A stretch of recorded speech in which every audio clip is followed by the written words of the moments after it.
Sa pong pinagpalang umaga sa bawat isa, sa mga kapatid ko sa Panginoon.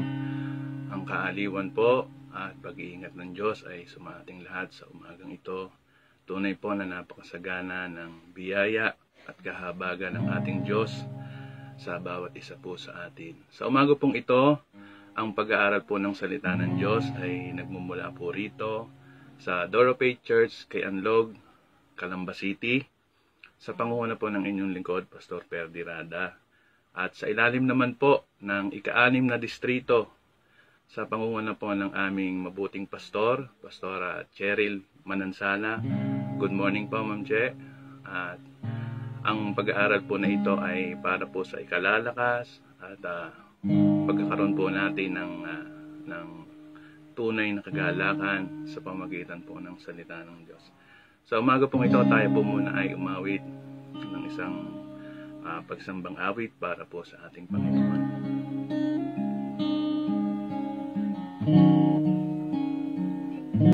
Ng kapangyarihan mo, ayaw ko magkulang ng kabanalan mo. Jesus, dakila ka.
Sa oras na ito ay nanggagaling lamang po sa inyo.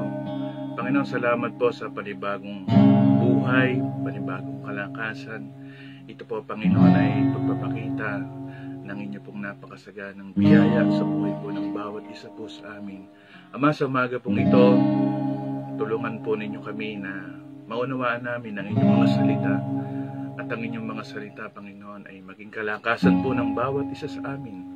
Sa oras na ito, tulungan po kami ng banal na Espiritu sa mga oras na ito. At Panginoon, hawakan po ninyo ang aming mga puso't kaisipan na maituon po namin ito sa pakikinig at pagsasagawa ng inyong mga salita na aming mapapakinggan sa umagang ito.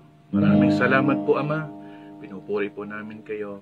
Pinasasalamatan po namin kayo sa umagang ito. Ito po ang aming panalangin sa pangalan ni Jesus. Amen. Purihin po ang Panginoon at para po sa salita ng Diyos, pinatawagan ko po si Sister Desiree.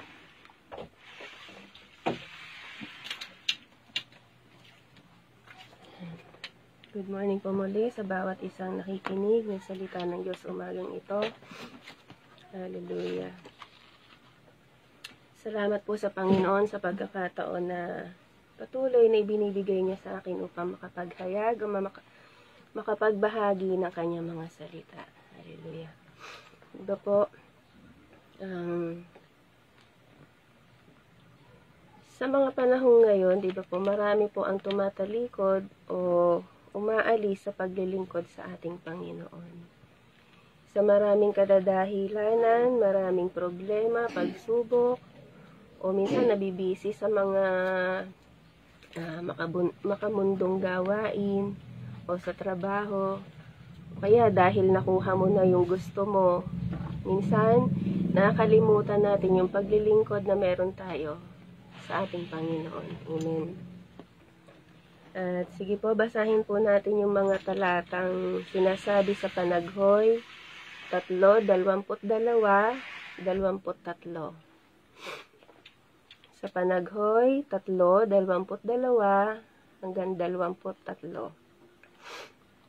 Sabi po doon, ang hindi nagmamaliw na pag-ibig ni Yahweh at ang kanyang walang kupas na kahabagan, hindi nagbabago tulad ng bukang liwayway, dakila ang kanyang katapatan. Amen. At sa English naman po, sabi doon sa Lamentation 3:22-23, the steadfast love of the Lord never ceases. His mercies never come to an end. They are new every morning. Great is thy faithfulness. Hallelujah. At salamat po sa salita ng Diyos na nagpapaalala sa atin kung gaano kabuti, kung gaano ang pagmamahal sa atin ng Panginoon. At dito po sa mga salitang ito, dito sa talatang ito, ay ito po yung nagbibigay sa atin ng mga kadahilanan upang magkaroon po tayo ng pag-asa. Unang punto po, sabi doon sa verse 22, hindi nagmamaliw na pag-ibig ni Yahweh at ang kanyang walang kupas na kahabagan. Kung titingnan po natin yung kanyang mga salita, makikita po natin kung gaano kabuti ang ating Panginoon. At isa po ito sa mga salita na siyang nagbibigay sa atin ng pag-asa. Amen. Sabi doon, ang galit ng Panginoon ay panandalian lamang. Amen. Subalit ang kanyang dakilang pag-ibig ay hindi nagmamaliw. Amen po. At sinasabi ng mga salitang ito na hindi pa huli ang lahat, na makapanumbalik po tayo sa ating Panginoon. Kung tayo man noon ay nagkaroon ng isipan na umalis sa paglilingkod, isa po ito sa mga salita ng Diyos na magbibigay pag-asa sa atin upang makapanumbalik sa Kanya. Amen. Sabi doon, ang galit ng Panginoon.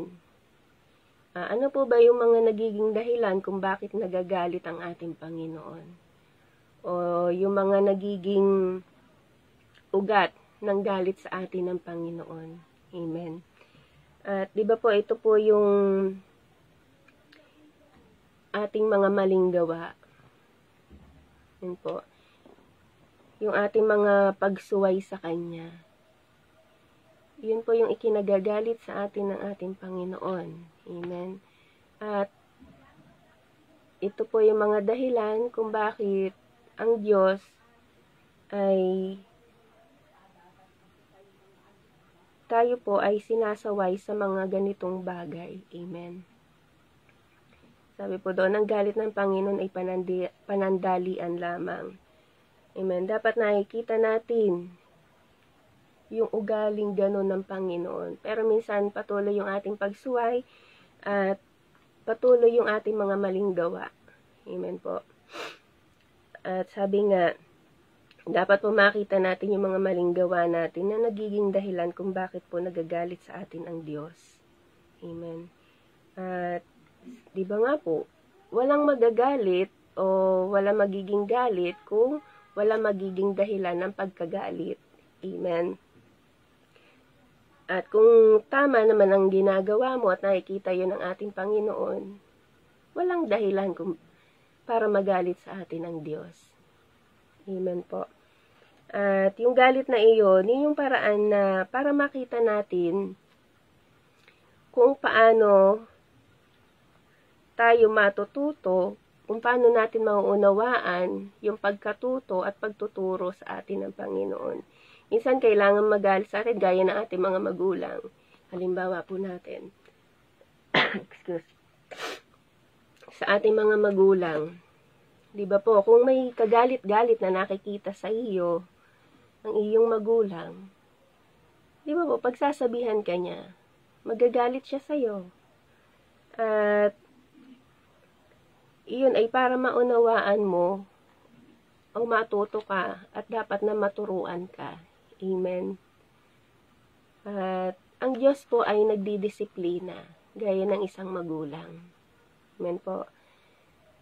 Dinidisiplina niya yung kanyang mga anak na hindi nakikinig sa kanya o sumusuway o gumagawa ng mga bagay na hindi karapat-dapat sa kanya. Amen. At ngunit, sabi nga doon, subalit, ang kanyang dakilang pag-ibig ay hindi nagmamaliw. Kalakip ng pagdidisiplinang yun ng Panginoon, dahil nagagalit siya sa atin, dinidisiplina niya tayo. Pero kalakip noon, yung pagdidisiplinang iyon ay yung pag-ibig na meron ang Panginoon sa atin. Amen po. At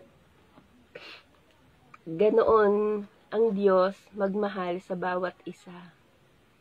Sa kanyang mga anak, ganoon niya ibinibigay yung kanyang pagmamahal. Amen. At sabi doon, ang dakilang pag-ibig niya ay hindi nagmamaliw. Amen. Hindi nagbabago ang pag-ibig ng Diyos sa bawat isa. Palagi mo mararamdaman, maging sensitibo ka lamang kung ano yung mga ginagawa sa atin ng Panginoon. Mararanasan at mararanasan mo, mararamdaman mo yung pag-ibig na ibinibigay ng Panginoon sa atin. Amen. At makikita natin kung gaano mapagmahal yung Diyos. Palaging mabuti at maganda ang plano sa atin ng Panginoon. Sabi doon sa awit, 137, magtiwala ka Israel, magtiwala sa iyong Diyos. Matatag at di kukupas ang pag-ibig niyang dulot. Lagi siyang naghahandang sa sinuman ay tumubos. Amen. Palagi yung pagtitiwala ay ibigay natin sa Panginoon. Ibigay natin sa Diyos na tunay na nagmamahal sa bawat isa. Hallelujah. At yung pag-ibig na yon ay hindi kukupas, ipagkakaloob at ipagkakaloob po sa bawat isang nananalig at naniniwala sa ating Panginoon. Yan po. Yun po yung unang pag-asa na makikita natin sa salita ng Diyos na nagbibigay pag-asa sa atin. Hindi nagmamaliw na pag-ibig ni Yahweh at ang kanyang walang kupas na kahabagan. Hallelujah. At yung pangalawa, sa verse 23, sabi doon, hindi nagbabago tulad ng bukang liwayway, dakila ang kanyang katapatan. Amen. Hindi nagbabago, sabi po sa kanyang mga salita. Araw-araw, lagi pong sumasagana ang katapatan ng Diyos sa bawat isa sa atin. Hindi po nagbabago, ni minsan. Amen po. At sabi doon, tulad ng bukang liwayway, dakila ang kanyang katapatan. Gaano po kabuti ang Panginoon na sa paggising mo pa lang, makikita mo na yung katapatan ng Panginoon. Sa pagmulat pa lang ng iyong mga mata, naroroon yung kadakilaang ginagawa sa atin ng Diyos, yung kanyang kabutihan. Amen. Salamat sa Panginoon na ikay nagising at nakapanalangin sa Kanya, nakapagpasalamat sa Kanya. Isang mabuting bagay na maipagpapasalamat natin sa ating Panginoon. Hindi po nagbabago ang ating Diyos. Amen. At consistent ang Diyos sa Kanyang mga ginagawa sa ating buhay. Amen. Napakabuti po ng ating Panginoon. At ngunit sa kabila ng mga yon, sa kabutihan po ng ating Panginoon ay tayo lamang po yung nagbabago. Amen. Ang tao madaling magbago. Madaling mabago ang isip, madaling gumawa ng mga desisyon, madaling magpalit ng mga desisyon. Pero ang Panginoon po ay hindi nagbabago ang mga gawa ng ating Panginoon. Sabi po doon sa Exodus 34. Ayan. Akong si Yahweh ay mapagmahal at maunawain. Hindi ako madaling magalit. Patuloy kong ipinadarama ang aking pag-ibig at ako'y nananatiling tapat. Amen po. Yan, sa kabila ng ating mga mabilis na pagdedesisyon, mabilis na pagtalikod sa Kanya, pagbabago ng ating mga isipan, ang Diyos ay nananatiling mapagmahal at maunawain po sa atin. At yung Kanyang pag-ibig ay nananatiling tapat. Amen po. Paulit-ulit po. Ang Kanyang pag-ibig, yung pagmamahal sa ating ng Panginoon. Sabi po doon, nananatiling tapat. At hallelujah. Ang Diyos ay nakikita anuman yung ating mga ginagawa. Amen po. Patuloy yung katapatan ng Diyos sa atin. Nakikita man niya na tayo ay hindi ganong kaayos sa mga ginagawa natin. Yung katapatan natin ay hindi ganong kaganda sa Panginoon. Ang Diyos ay nananatiling tapat sa atin. Hindi nagbabago ang ating Panginoon. Amen. Sabi po doon sa Sepanaya, hallelujah, Sepanaya 3:5, ngunit sa gitna ng lahat ng ito, si Yahweh ay makatuwiran, hindi siya nagkakamali. Tuwing umaga'y inihahayag ang kanyang katarungan, walang likat o walang tigil po niyang ginagawa ito tuwing bukang liwayway, ngunit ang masasamay walang kahihiyan. Amen. Bitoon, sa gitna ng lahat, makatuwiran pa rin ang Panginoon. At hindi siya nagkakamali. Amen. Ngunit, sinasabi po dito, yung mga masasama, wala pong kahihiyan. Saan po? Sa paggawa po ng hindi mabuti. Amen. At natural na sa nila yung gumawa ng mga bagay na hindi nakalulugod sa ating Panginoon. Amen. At nawa po, ang bawat isa sa atin, ng mga lingkod ng Diyos, ay hindi makakitaan ng ganoon ng Panginoon. Amen. Na manatili tayo sa gawang mabuti, manatili tayo sa gawang tapat para sa ating Diyos. Amen. At yung walang kupas at walang tigil na paggawa ng Diyos ng kabutihan sa atin ay makita ng bawat isa sa atin. Amen. Na hindi kumbaga kapag hindi nasagot yung iyong mga panalangin sa Kanya ay magbabago na tayo. Hindi po ganoon. Makita po natin yung mga ginagawang mabuti sa atin ng Diyos. Amen. Sabi po, ang salita ng Diyos, sabi po doon sa ang salita ng Diyos, pero naroon pa rin ang presensya sa kanilang lungsod, sabi doon. Hindi ko po nailagay ang verse.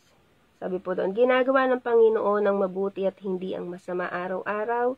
Ipinapakita niya ang kanyang katarungan at nananatili siyang tapat. Pero ang masasama ay patuloy na gumagawa ng masama at hindi sila nahihiya. Iyon pa rin po yun sa Sepanaya 3:5. Ibang version naman po ang salita ng Diyos.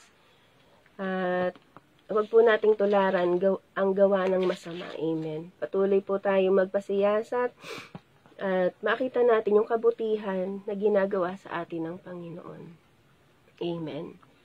At sa lahat po ng ating mga pagkukulang, ano po yung madarama natin sa ating Diyos? Amen. Naroon pa rin po yung comfort. Naroon pa rin po yung hope na matatagpuan po natin sa ating Panginoon. Amen. Iko-comfort ka niya sa lahat ng bagay. Kung ikaw ay nanghihina, naroon yung hope, yung pag-asa na may malalapitan ka, na may masasandigan ka. Amen. At yun yung ating Panginoon. Yung pag-asa na ibinibigay sa atin ng Diyos ay ganun na lamang, hindi nagbabago. Amen. Nasa sa atin po yung ating mga pagpili, paglapit sa Kanya. Pero ang Diyos palagi pong nananatili na nasa sa atin. Amen. At palagi pong nating tandaan na ang Diyos ay faithful po sa lahat ng Kanyang mga ginagawa. At ang bawat isa sa atin, sinasabi ng salita ng Diyos, maging faithful din po tayo sa Kanya. Amen. Yung katugunan ng pagiging tapat natin sa Panginoon ay patuloy po nating ibigay sa Kanya. Amen. Hallelujah. Salamat po sa salita ng Diyos. Alam natin na ang bawat isa ay palaging pinapaalalahanan ng Kanyang mga salita. Sa umagang ito, makikita natin kung gaano kabuti, katapat ang ating Panginoon. Narito po yung mga bagay na nagbibigay pag-asa sa atin upang hindi po tayo lumayo sa Kanya at magpatuloy po tayong lumapit sa Kanya at patuloy na manatili sa Kanyang piling. Amen? Hindi pa po huli ang lahat sa bawat isa na napalayo, nawala sa paglilingkod sa ating Diyos. Ang pag-asa ay nasa ating Panginoon. Amen. Hallelujah. Salamat po sa salita ng Diyos sa umagang ito. Nawa po ang bawat isa ay patuloy na nakaunawa, patuloy na naturuan at nagkaroon ng pag-asa muli sa pamamagitan po ng paghahayag ng salita ng Diyos. Sa bawat narinig natin mga salita na naibahagi sa umagang ito po ay magbigay pag-asa sa bawat isa po sa atin. Hallelujah. Sige po, tayo po ay manalangin. Ang bawat isang nasa tahanan, saan man po kayo nakikinig ng salita ng Diyos, tayo po ay manalangin sa presensya ng Panginoon sa umagang ito. Hallelujah. Salamat po sa inyong kabutihan, Panginoon, na kami ay nakapakinig ng inyong mga salita, nakapagbahagi, O Diyos. Kami ay inyong tinuturuan na yung pag-asa na meron kami ay patuloy na mas maging matibay, Panginoon. Hallelujah. Palagi kaming paalalahanan ng inyong mga salita, Panginoon. At sa bawat isa na nakinig, O Diyos, nakapakinig at makikinig pa nito, Panginoon, patuloy niyo pong igawad sa kanila yung kapayapaan, pag-asa na magbubuhat sa inyong mga salita, Panginoon. Samahan niyo po ang bawat isa ng Espiritong Banal, anuman po yung aming mga gagawin. Sa buong maghapon na ito, Panginoon, kayo po ang sumama sa amin, O Diyos, at ang inyong kadakilaan ng patuloy, Panginoon, na magbigay sa amin ng katatagan, O Diyos, kung paano namin tatahakin yung buong maghapon na ito, Panginoon, na may kabanalan, na may pagsunod sa inyo, O Diyos. Hallelujah. Sa bawat leader, Panginoon, ng inyong mga iglesia, ay patuloy niyo po silang kasihan ng Espiritong Banal, lukuban na yung banal na dugo, Panginoon. At yung katatagan, katapatan sa paglilingkod ay patuloy, Panginoon, na maisagawa, O Diyos, sa kanilang mga buhay. At gayon din sa inyong mga lingkod, Panginoon, na siyang ginagamit sa bawat iglesia, O Diyos, at sa paghayag ng mga salita. Kayo yung siya manatili sa bawat isa, Panginoon. Alam namin na hindi kayo nagbabago, walang kupas ang inyong mga gawa sa amin, Panginoon. Ito'y patuloy naming makita sa bawat araw, patuloy na makita ng inyong mga anak at kayo, O Diyos, ang patuloy namin panampalatayaan sa bawat ginagawa namin, Panginoon. Alam namin na patuloy kayong kikilos at gagawa. Hallelujah. Isantabi namin yung mga bagay na hindi makapagbibigay sa amin, Panginoon, ng mabuti, hindi makapagbibigay ng mga bagay na hindi namin ikasisiya, kundi, O Diyos, patuloy kaming lumapit sa inyo at makita namin na kayo yung Diyos na nagbibigay ng lahat ng bagay. Makita namin na kayo yung Diyos na nagbibigay ng pag-asa sa bawat isa. Maraming salamat po. Napakabuti niyo po, Panginoon. Dakilain kayo sa pangalan ng Panginoong Yesus. Amen. Salamat po sa bawat isa. Muli po, magandang umaga at patuloy po natin dakilain ng Diyos sa buong maghapon at pasalamatan. Papuri po sa ating Panginoon.